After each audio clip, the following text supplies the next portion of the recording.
اور تحریک عدم اعتماد جو بھی اس کو کہیں مراسلہ شلاسلہ، اس کے نتیجے میں وہ تو ہیں اس وقت اپوزیشن میں اور پارلیمان بھی چھوڑ چکے ہیں، جلسے جلوس بھی کر رہے ہیں، سب کچھ کر رہے ہیں۔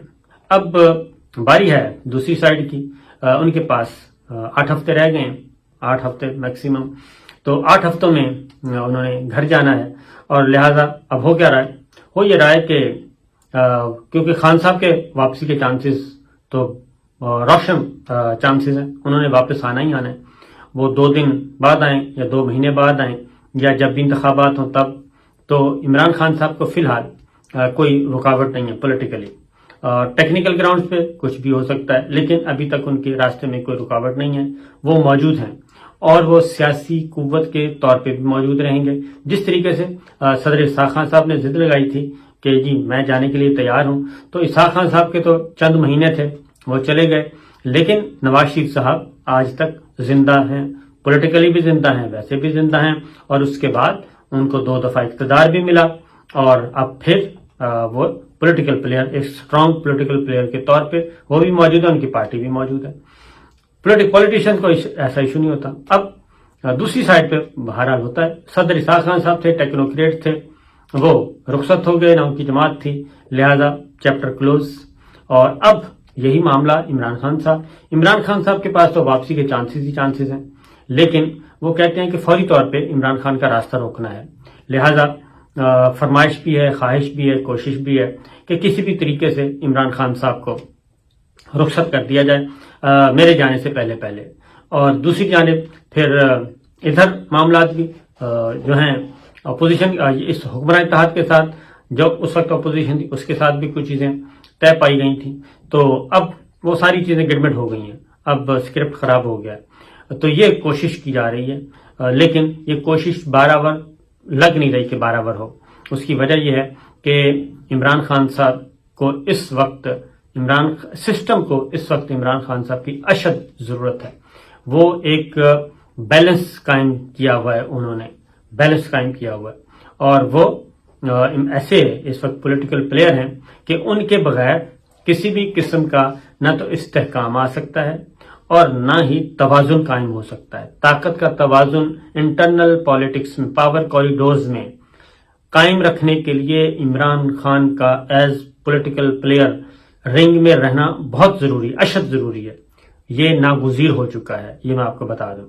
تو دوسری جانب ہو کیا رہا ہے، عمران خان صاحب تو اپنا کھیل کھیل رہے ہیں، اور بہاولپور میں انہوں نے جلسہ بھی کر دیا، سرگودا، گجرات اور بہاولپور میں بھی ان کا شاندار جلسہ ہوا، اور اس میں انہوں نے پھر کہہ دیا، کیونکہ عمران خان صاحب کو پیغام پہنچایا جا رہا ہے، عمران خان صاحب کو پیغام یہ پہنچایا جا رہا ہے کہ پیغام جاتا ہے کہ ذرا تھوڑا سا صبر کر لیں، ہم لک آفٹر کریں گے اور الیکشن کی طرف جائیں گے، صاف شفاف الیکشن کروائیں گے، لیکن اس کے بعد ہی کچھ عرصے کے بعد ایسے سائنز آتے ہیں، ایسے اشارے ملتے ہیں کہ ایسے لگتا ہے کہ عمران خان صاحب کو دیوار کے ساتھ لگایا جا رہا ہے، اور 3-4 چیزوں میں ان کو فکس کیا جانا، وہ کہتے ہیں نا کہ فیصلہ پہلے کیا اور اس کے بعد پھر ایکٹ جو ہے وہ بعد میں ہوا، جواز بعد میں تلاش کیے گئے، لیکن فیصلہ پہلے ہو گیا کہ عمران خان کو کنارے لگانا ہی لگانا ہے۔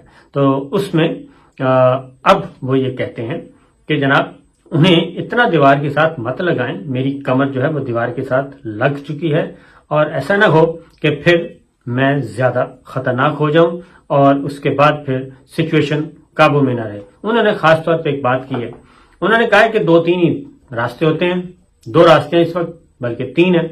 ایک پہلے وہ سری لنکا والی مثال دی جاتی تھی کہ جیسے سری لنکا میں ہوا، سری لنکن عوام جو ہیں وہ ایوان صدر میں اور ایوان وزیر اعظم میں گھس گئے، اور اس کے بعد انہوں نے تہس نہس کر دیا، کوئی لا اینڈ آرڈر نہیں رہا، اور اقتدار چھوڑنا پڑا حکمرانوں کو اور وہاں سے نکلنا پڑا۔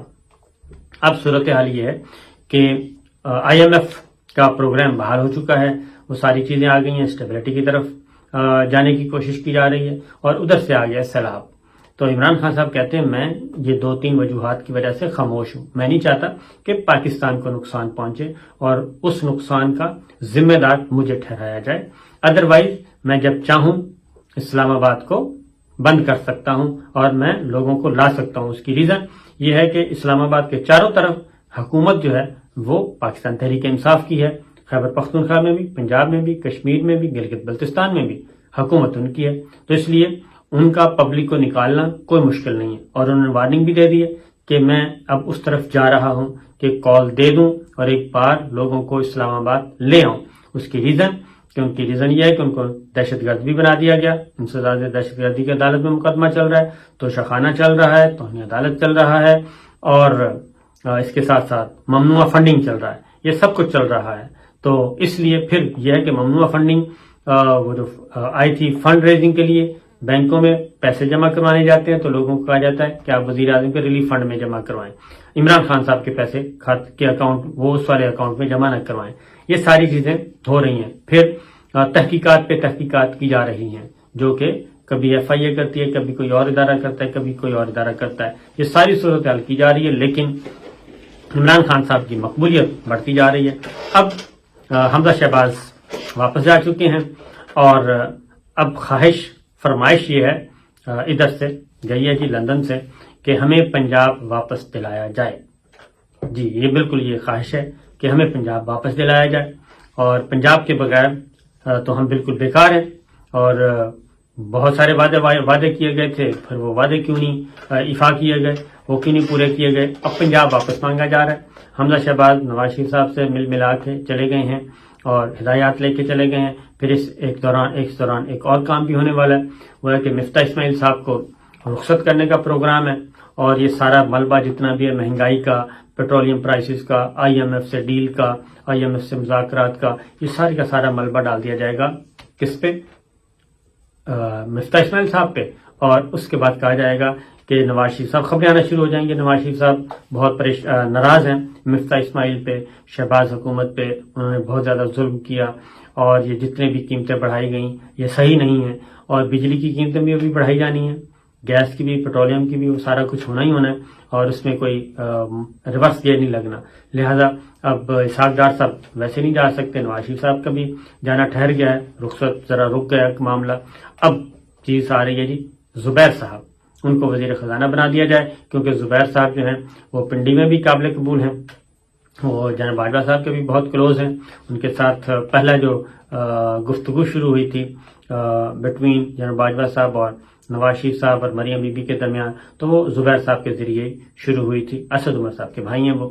تو لہذا زبیر صاحب کے بارے میں کہا جا رہا ہے کہ وہ وزیر خزانہ، مشیر خزانہ ہو سکتے ہیں مستقبل میں، اور اسی 1-2 مہینوں کے اندر یعنی ہو سکتا ہے سپٹمبر میں یہ اناؤنس کر دیا جائے. باقی سارے سخت فیصلے ان سے کروا لیے جائیں گے مفتاح اسماعیل صاحب پہ. اس کے بعد ان کو فارغ کر دیا جائے گا اور زبیر صاحب آ جائیں گے.